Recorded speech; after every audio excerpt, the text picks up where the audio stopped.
Lalaban ni Britney. Ito mga short na okay na. Meron akong bigay kay J4 dito kasi di na nakuyatan siya kay giluto niya lang kang ako mag-vlog gawas siya. Ayun magandang siya. Ayan ang maganda. Atong brand ni J4. Pag pigalbol niya, mag-uwag niya gawas siya. Ano da? Patang ito lang pork. Masakit pa niyo pork. Kaya ikaw mag-ikas. Asa man? Oo, diba?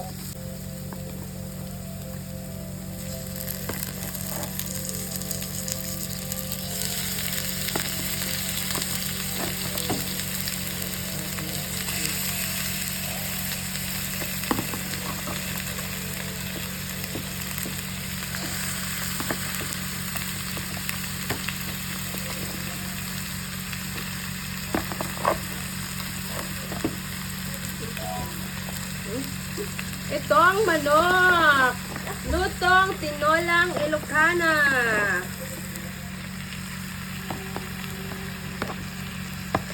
Hindi ko po alam kung ganito rin po yung ibang Ilocana. Pero kami po Ilocano, lalo na po sa sa Quirino Province, ganito po kami magluto. Ganito po, halo-halo hanggang mag-brown siya. Halo-halo lang po ganyan. Dahan-dahan. Hintayin po siyang mag-brown. Kasi dun lalabas yung katas na masarap na sabaw.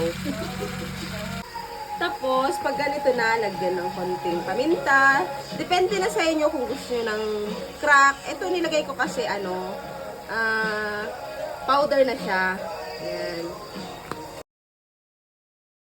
Tapos, lagyan ng magic sarap after 2 minutes para masarap at malinamnam ang tinolang manok ng Ilocana. Para malasa. Depende na sa inyo guys kung gusto nyo ng magic sarap or betchin. Sa akin kasi, mas gusto ko ang magic sarap. Halo-halo.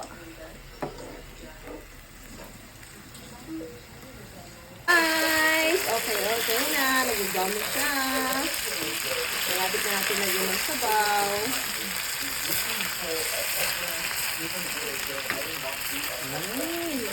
Brown na siya.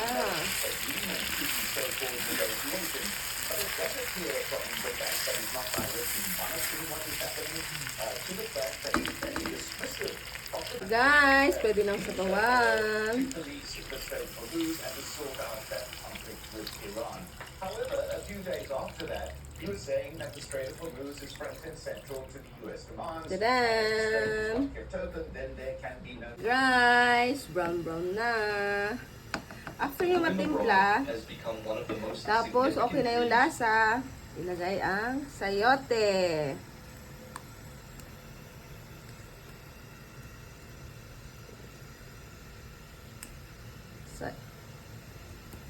Sayote. Ay.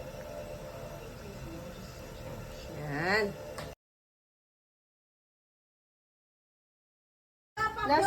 Last po, ilalagay po yung Chinese garbage. Tapos pakuluan lang po. Tapos kumain na kayo.